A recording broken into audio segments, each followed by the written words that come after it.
Hello friends, welcome to channel masters of botany. Again मैं हूं आपका दोस्त विनय कुमार सिंह। बनारस हिंदू यूनिवर्सिटी जो था आपका BHU MSc botany entrance examination का आंसर की रिलीज हो चुका है और बहुत कोडिंग की वजह से स्टूडेंट को बहुत प्रॉब्लम हो रही है कि कौन सा क्वेश्चन आईडी है, उसके आंसर की कैसे होंगे।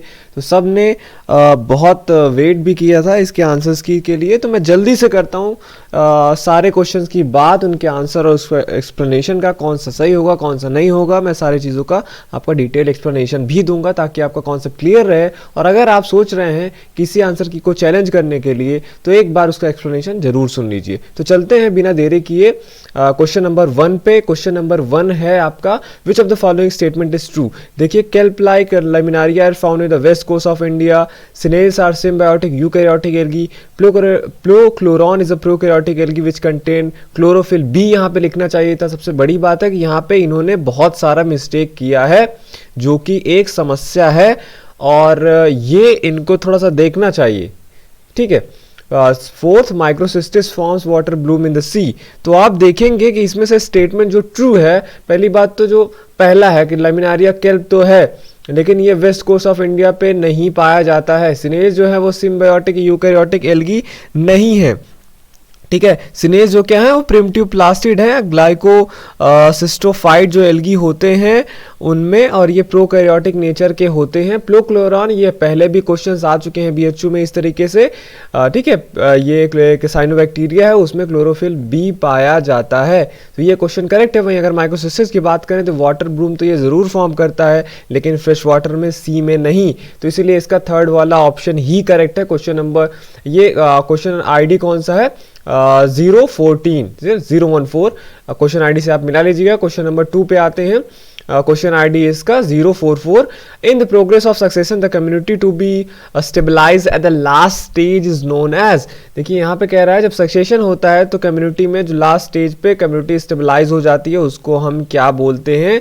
तो ये बहुत आसान क्वेश्चन था, ये भी BHU में पुराने टाइम पे पूछा जा चुका है बार बार क्लाइमेक्स कम्युनिटी के बारे में। तो यही इसका करेक्ट ऑप्शन है। क्वेश्चन नंबर 3 पे आते हैं। पूछा गया है शॉर्ट लिव्ड RNA कौन सा होता है। तो आपको पता है सेल में tRNA रहता है, राइबोसोमल RNA तो रहता ही है, पर ये मैसेंजर RNA कुछ टाइम के लिए ही इनका ट्रांसक्रिप्शन होता है, उसके बाद ट्रांसलेशन होने के बाद ये चले जाते हैं, डिग्रेड हो जाते हैं और बहुत ही ट्रांजिएंट टाइम के लिए रहते हैं। तो करेक्ट ऑप्शन क्या होगा इसका, थर्ड, शॉर्ट लिव RNA। कभी भी पूछे तो मैसेंजर RNA आप बताइएगा। क्वेश्चन नंबर 4 पे आते हैं। हाँ, क्वेश्चन नंबर 3 का क्वेश्चन ID, ये ID लिखा है, आप देखते रहिएगा। क्वेश्चन नंबर 4 पे आते हैं। Question ID 095। The tendency of increase variety and density of organism at the community junction refers to. देखिए, जब दो कम्युनिटी का जंक्शन होता है अलग अलग, तो वहाँ पे वो जंक्शन पे जो स्पीसीज होते हैं उनकी डेंसिटी और जो वेराइटी होती है वो इंक्रीज होती है। इसको हम एज इफेक्ट बोलते हैं।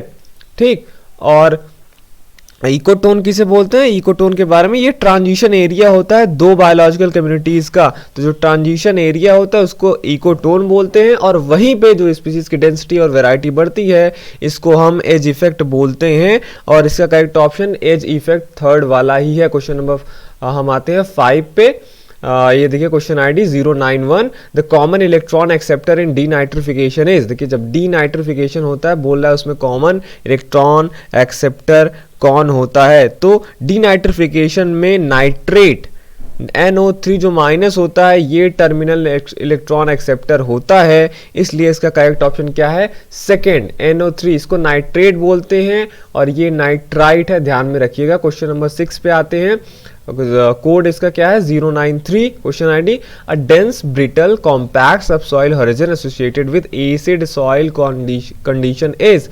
यहाँ पे देखिए क्या पेरेंट मटेरियल, एलिविएटेड सॉइल और टॉप सॉइल। देखिए जो डेंस ब्रिटल कॉम्पैक्ट सब सॉइल होरिजन होता है एसिड सॉइल में, तो इसके लिए आप देखेंगे कि सॉइल टैक्सोनॉमी 2010 का एक वो है और उसके अनुसार जो फ्रेजिपान्स हैं ये डेंस सबसॉइल सरफेस लेयर होते हैं जहाँ पे वाटर का फ्लो जो है रिस्ट्रिक्टेड रहता है, रूट पेनिट्रेशन भी नहीं होता है। इसका करेक्ट ऑप्शन क्या होगा, सेकेंड, फ्राजीपन। क्वेश्चन नंबर 7 पे आते हैं। The lipid rafts are primary form by. अब देखिए प्लाज्मा मेम्ब्रेन से है ये क्वेश्चन क्वेश्चन आईडी 032 आपको पता होना चाहिए, जो आपका प्लाज्मा मेम्ब्रेन है वहाँ पे मोस्टली फास्फोलिपिड्स पाए जाते हैं, पर वहाँ पे लिपिड राफ्ट भी मिलते हैं। लिपिड राफ्ट में एक्चुअली वहाँ पे क्या होता है, प्लाज्मा मेम्ब्रेन में कहीं कहीं कोलेस्ट्रॉल और एक फास्फोलिपिड होता है, दूसरे टाइप का लिपिड स्फिंगोलिपिड होता है। तो वहाँ पे लिपिड राफ्ट में स्फिंगोलिपिड होता है और कोलेस्ट्रॉल का एसोसिएशन होता है।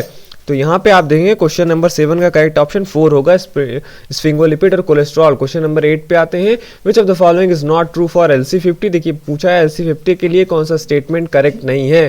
Question ID 057, it is concentration eight which 50% response is observe. Yes it's correct. It is the point of least variability in the dose response curve. It is used for lethality testing. It refers to latency concentration.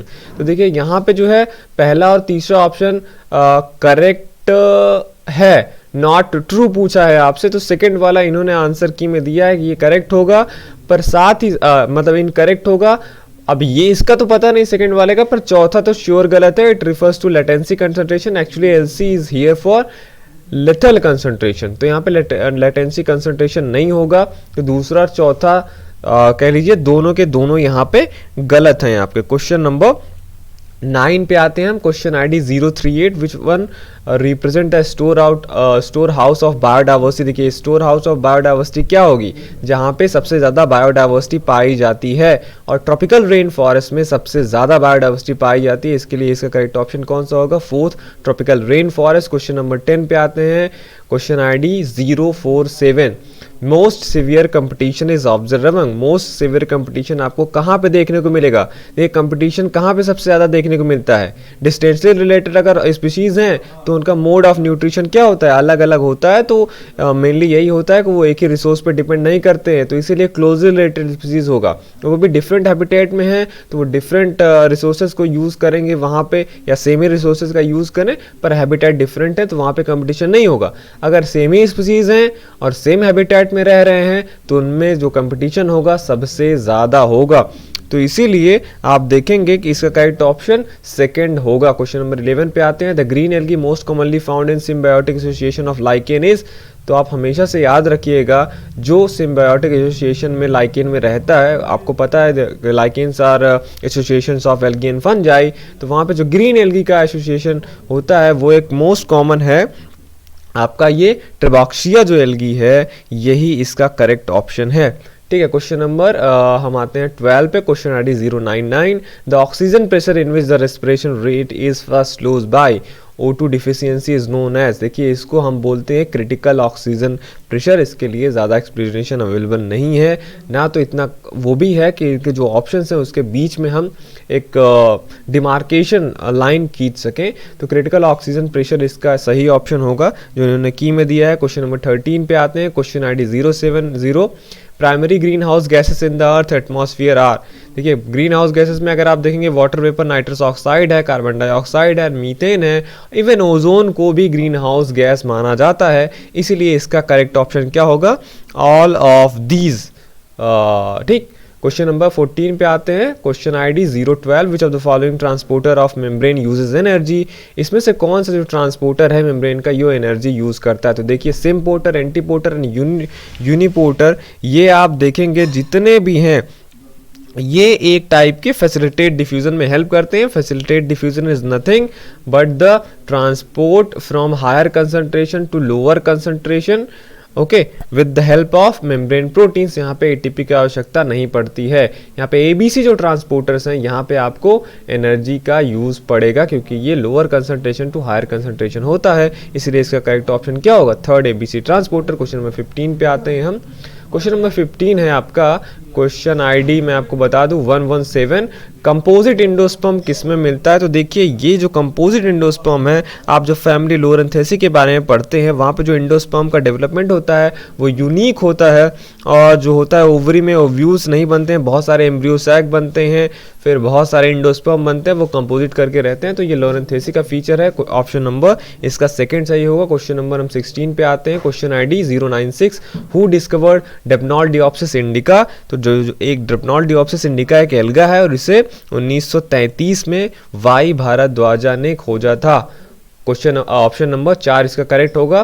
Question number 17 पे आते हैं। Question ID 003, which of the following algae store their excess photosynthetic पैरामाइलम।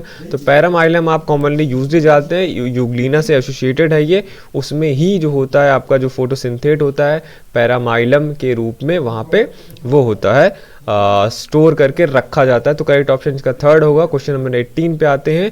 Question ID 043, which of the following is directly associated with algal Bloom. इसमें से कौन सा algae directly associated है algal Bloom से। तो अभी ऊपर आया ही था एक स्टेटमेंट एल्गल ब्लूम के बारे में, और माइक्रोसिस्टिस ही इसका करेक्ट ऑप्शन है कि एक fresh water Bloom forming cyanobacteria है माइक्रोसिस्टिस। क्वेश्चन नंबर 19 पे आते हैं। क्वेश्चन आईडी 023, ये है आपका क्वेश्चन देखते हैं हम। Given below are the two statement, दो स्टेटमेंट हैं, एक असर्शन है दूसरा रीजन है। अब यहाँ पे कह रहा है असर्शन में all proteinaceous enzyme have a 3 dimensional structure. जो सभी प्रोटीनेशियस एंजाइम होते हैं उनका 3 डायमेंशनल स्ट्रक्चर होता है। ये सही है कि उनका 3 डायमेंशनल स्ट्रक्चर होता है और वो वही उनका एक्टिव फॉर्म होता है। सेकेंडरी स्ट्रक्चर जो होता है प्रोटीन का, उसमें ये डिसाइड करता है कि उसमें किस टाइप के अमीनो एसिड प्रेजेंट हैं उस पॉलीपेप्टाइड में। तो ये भी दोनों के दोनों स्टेटमेंट सही हैं कि जो प्रोटीनेशियस एंजाइम होते हैं उनका 3 डायमेंशनल शेप होता है, और जो सेकेंडरी स्ट्रक्चर होता है ये डिटरमिन होता है कि उस पॉलीपेप्टाइड में कैसे अमीनो एसिड हैं। पर यहाँ पे अगर आप ऑप्शन पे जाएंगे, क्योंकि यहाँ पे हमें बताना होता है कि जो असर्शन दिया है रीजन उसका करेक्ट एक्सप्लेनेशन है कि नहीं है, तो दोनों के स्टेटमेंट आपके जो है यहाँ पे दिए गए हैं वो दोनों करेक्ट हैं, लेकिन जो रीजन यहाँ पे दिया हुआ है वो उसका करेक्ट एक्सप्लेनेशन नहीं है, इसलिए इसका करेक्ट ऑप्शन क्या होगा 2। क्वेश्चन नंबर 20 पे आते हैं। Question ID 098, the photoperiodic stimulus is perceive by. जो फोटो पीरियोडिक स्टिमुलस होता है वो किसके द्वारा परसीव किया जाता है। तो जो फोटो पीरियोडिक स्टिमुलस है ये यूजली लीव्स के द्वारा परसीव किया जाता है। प्लांट फिजियोलॉजी से आया हुआ क्वेश्चन है। क्वेश्चन नंबर 21 पे आते हैं। Question ID 075, when a taxon is facing an extremely high risk of extension in the wild in the immediate future then it is called. देखिए एक्सटेंट का मतलब तो खत्म हो चुका है, वल्नरेबल मतलब जो स्पीसीज अगर उस पर थोड़ा सा फोकस नहीं किया गया तो वो इंडेंजर्ड कैटेगरी में चला जाएगा। इंडेंजर्ड कैटेगरी जो है वो तो इंडेंजर्ड उसमें है ही है, क्योंकि हमें कुछ लॉ वॉ बनाना पड़ेगा जिससे उस स्पीसीज को बचाया जा सके। लेकिन अगर कोई स्पीसीज क्रिटिकली इंडेंजर्ड में है तो that means that species is facing extremely high risk of extension, क्योंकि इसके बाद क्रिटिकली इंडेंजर्ड के बाद एक्सटेंट वाली कैटेगरी आती है। तो इसका करेक्ट ऑप्शन क्या होगा, पहला ही होगा। क्वेश्चन नंबर 22 पे आते हैं हम। Question ID 0750107। Okay, pollen embryo sac किस में मिला था। तो पॉलिन एम्ब्रियो सैक जब भी आप पढ़ेंगे आप ये याद रखिएगा कि एक नेमिक साइंटिस्ट है, उन्होंने 1898 में जो पेटेलॉइड एंथस था किसका, हाइसिंथस ओरिएंटलिस एक प्लांट है उसका, उसमें उन्होंने पॉलिन ग्रेन में 8 न्यूक्लिएट के स्ट्रक्चर जैसा देखा था जो एम्ब्रियो सैक जैसा था, और इसी को उन्होंने पॉलिन एम्ब्रियो सैक बोला था। तो कौन सा प्लांट एसोसिएटेड है, हाइसिंथस। क्वेश्चन नंबर 22 का पहला।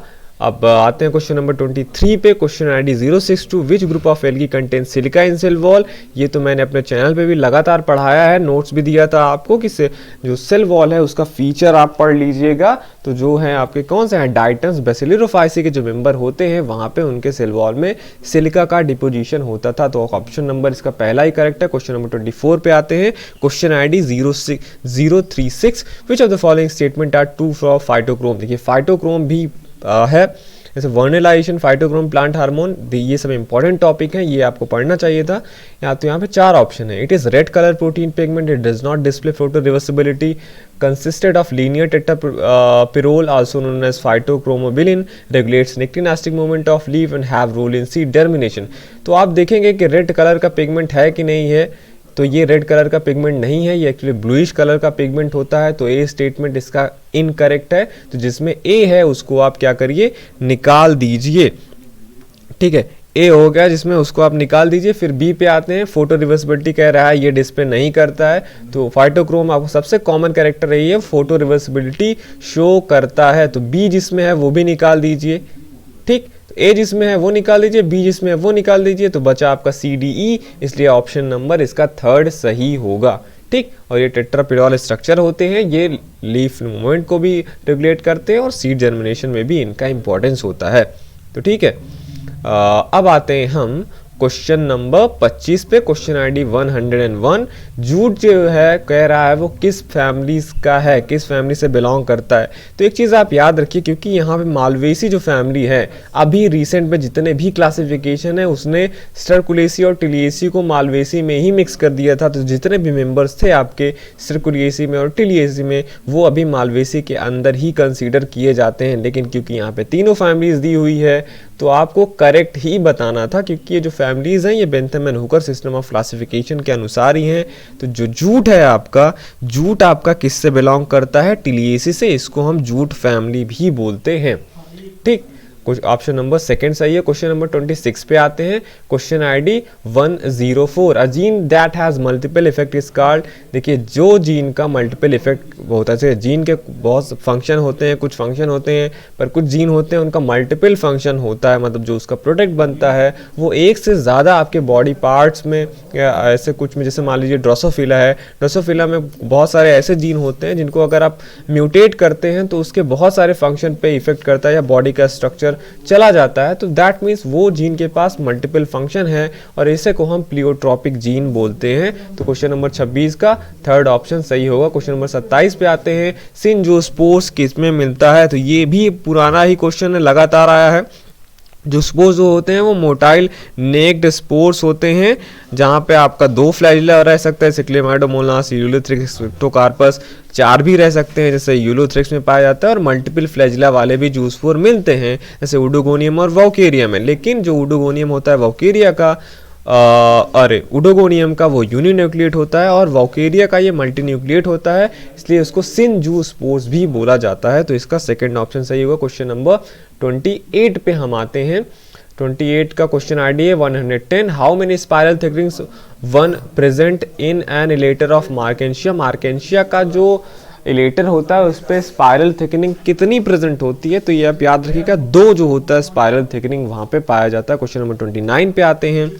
Question ID 013। स्कोर जो है वो किससे रिलेटेड है? तो आप ये ध्यान रखिएगा, जो स्कोर होते हैं ये पोटेशियम चैनल होते हैं और जाइलम लोडिंग में ये हेल्प करते हैं। ठीक है, क्वेश्चन नंबर 30 पे आते हैं, जो इस वीडियो का लास्ट है। जल्दी मैं अगला वाला अपलोड करता हूँ सॉल्व करके। Nitrogenase found in which organism is not sensitive to oxygen. आपको पता है जो नाइट्रोजिनेज एंजाइम होता है वो ऑक्सीजन सेंसिटिव होता है, क्योंकि वहाँ पे लेग हीमोग्लोबिन होता है जो ऑक्सीजन स्कैवेंजर की तरीके से काम करता है, जिससे वो ऑक्सीजन को निकालता है और नाइट्रोजिनेज आपका सेफली काम करता रहता है। पर स्ट्रेप्टोमाइसिस का जो नाइट्रोजिनेज होता है वो ऑक्सीजन सेंसिटिव नहीं होता है। ठीक है, तो इसका करेक्ट ऑप्शन क्या होगा? 4th। ये था पार्ट नंबर 1, जहाँ पे मैंने 30 क्वेश्चंस देखे। अभी आपका कितने क्वेश्चन बचे हैं? 90 क्वेश्चन और बचे हैं। मैं जस्ट आपको 12-1 बजे तक सारा जो है क्वेश्चंस वो अपलोड करके दूंगा। तब तक आप इन पे आप अपना वो तैयार करिए, कौन से ऑप्शन सही है, कौन से नहीं सही है, क्या आपको लगता है, कमेंट करिए इस वीडियो के डिस्क्रिप्शन में। मैं आपसे जल्दी मिलता हूँ अगले वीडियो में आधे घंटे के अंदर। Thank you for watching this video.